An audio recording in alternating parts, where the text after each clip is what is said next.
Hey, what's going on, Longhorn Nation? It's BJ with Bad Talks. Welcome back. It's week 2. Wrapping up week 2. Texas even the score at 1-1. Played a feisty Tulsa team that rolled into Austin. And before we talk about the game, Coach Herman talked about it in his press conference today.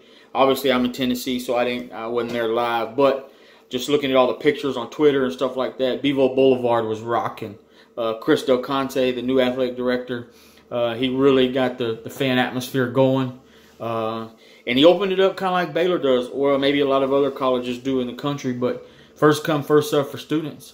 An hour before the game, half an hour before the game, I've been to several games, and I've never seen students show up that early. So students showed up early, and they stayed late. So, I mean, good job. Kudos, Chris Del Conte. I salute you, my man.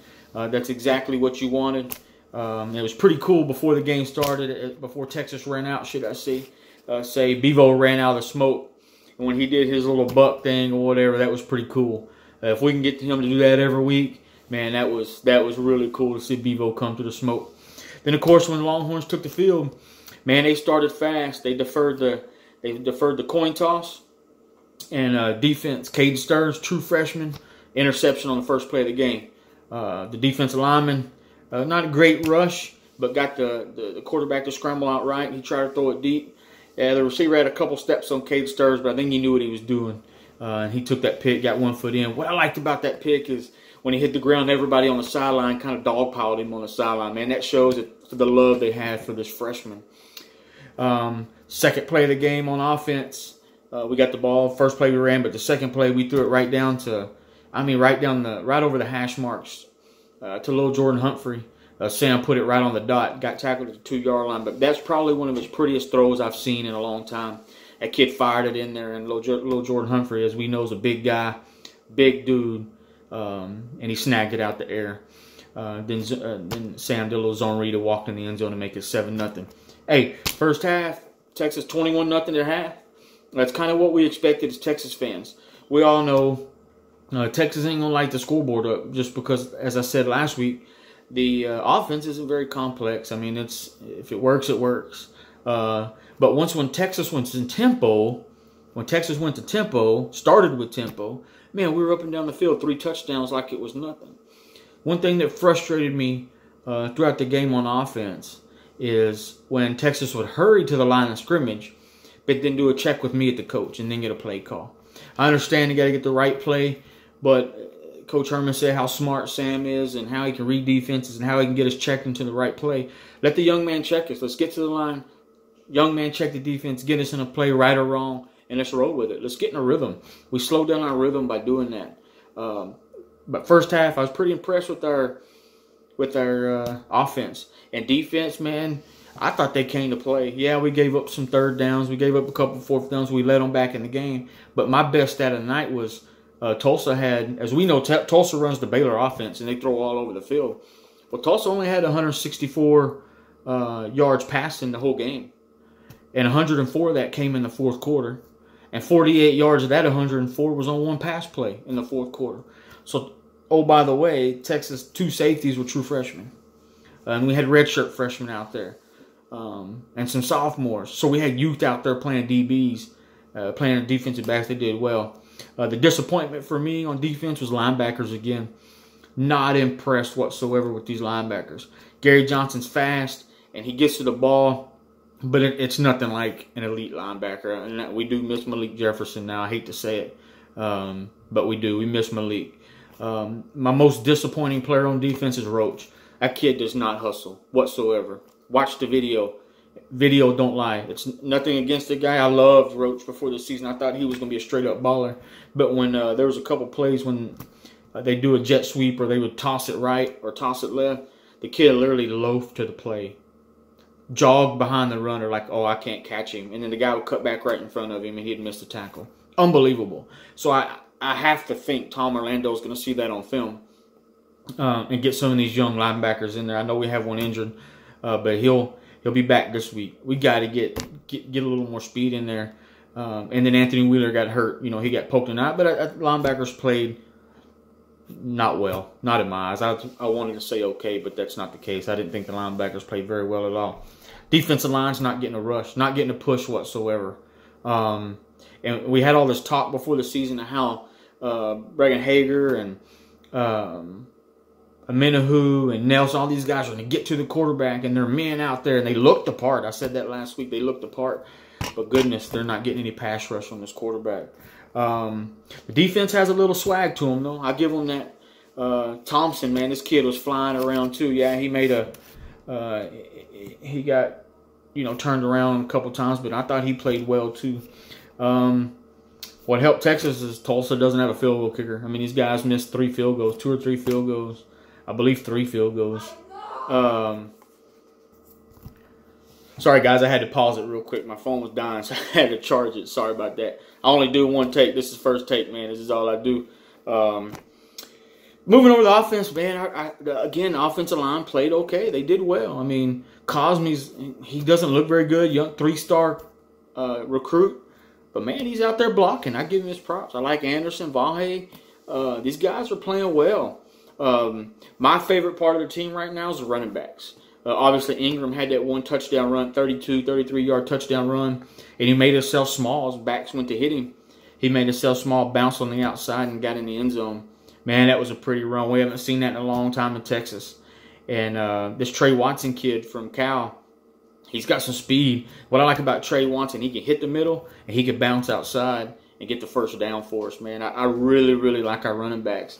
And then towards the end of the game, Daniel Young came in, and I wondered throughout the game, like, man, Daniel Young's probably upset he's not getting in because he's a good running back. He's been featured the last year anyway as a freshman. He played a lot, and last week he played some, but he hadn't been in the whole game. And in the last drive of the game to seal the game, they bring the young man in, and he flat out run over either a linebacker or a dime back or a DB. I'm not sure what he was, but whatever he was, Daniel Young lowered the pads and laid the boom on that kid. It ran him over. Unfortunately, he got tripped up heading into the end zone, and we was able to nail the ball out. Sam played fine. I mean, his stats, Sam was 21 for 27, 237 yards, 2 passing touchdowns, and 1 rushing touchdown. Hey, if you look at paper, Texas fans, you'd be ecstatic. But after the game, for whatever reason, I think just because it was kind of like the San Antonio Spurs, it wasn't real entertaining. We didn't like it. We were frustrated with it. We wanted more. We wanted fast. But, hey, kid only has 6 incompletions, 21 completions, 2 touchdowns, and he rushed for 1, man. If their sophomore quarterback's going to do that, and he had a fumble, but if he's not going to throw any interceptions or anything like that, hey, man, I can live with it. The kid, the second to last drive to go seal the game, or shoot, it was only 21-14. And he was 7 for 7 on that second to last drive, and ended up dumping off to Trey Watson out in the flat, and he was able to score. He didn't force it. He scrambled a couple times to get the first down. I thought it was great. I thought he played fine. I mean, it didn't light the world up by any means, but he was efficient. He played fine, man. I don't know why these Texas fans are all over him for. And again, these wide receivers are just men amongst boys out there. If we can keep getting these guys open, we throw that little that run pass option to little Jordan Humphrey, and he picks up 5, 6, 12 yards a pop, and it's nice to see. And then he actually caught one on the sideline there. I think it was in the second quarter, and made that DB miss, and he took it the distance to the end zone. Little Jordan Humphrey's a man out there, and so is Johnson, and then Duvernay did well blocking. He only caught a couple, whatever. And then Josh Moore, true freshman, got a catch, his first catch. He took a pretty good lick for it, but pretty good catch. Play of the game for me was P.J. Lott. There in the third quarter, that running back, they took a toss to left, and the running back was running, and P.J. Lott was shot out of a missile, and he blew this running back up, made him fumble the ball. Unfortunately, Tulsa was able to get back on the ball, but P.J. Lott, man, he hit this kid hard. I had to share that with some buddies off of Twitter, because you don't, even watching on TV, you don't see the guy, and then bam, P.J. Lott laid the wood to him. So that was good to see, and everybody got up, got happy, and got crunk, and jumped all over him. I mean, that's what you like to see. That's that part of that swagger I'm talking about. Once again, my favorite player on offense, though, is Ingram. I'd like to see him get the ball a little bit more, but unfortunately, I don't think he's playing this week against USC. I think he hurt his knee. In Tom Herman's press conference today, he talked about Keontae Ingram has a little knee injury, no structural damage, but it looks like he's going to be questionable for this weekend.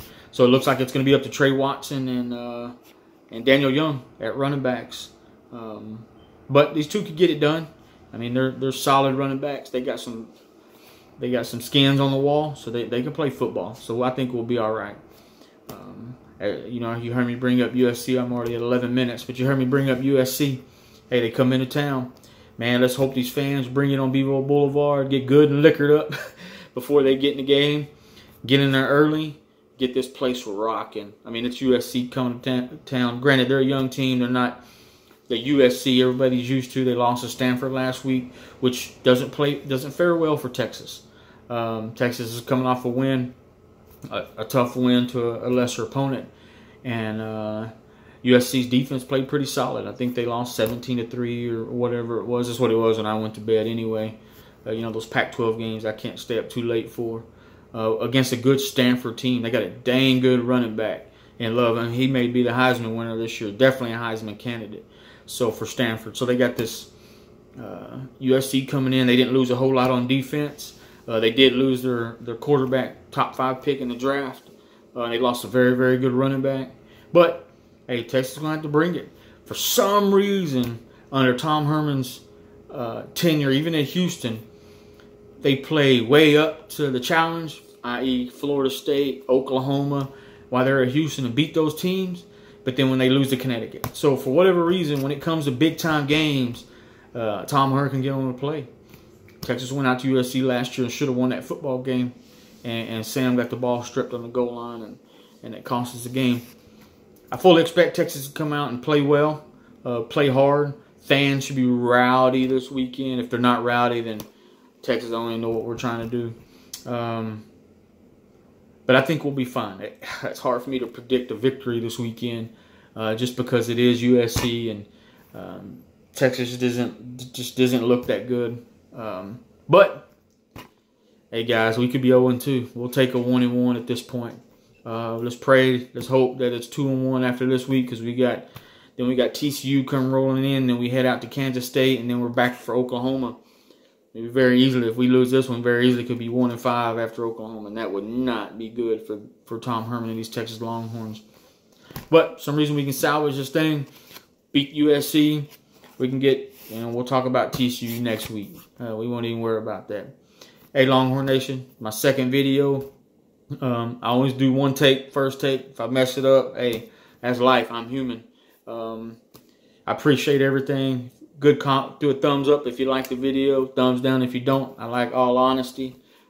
Just please, if I could ask you to keep it clean in the comments. If you make any comments, let's go Texas. Let's get this thing going. Hook 'em.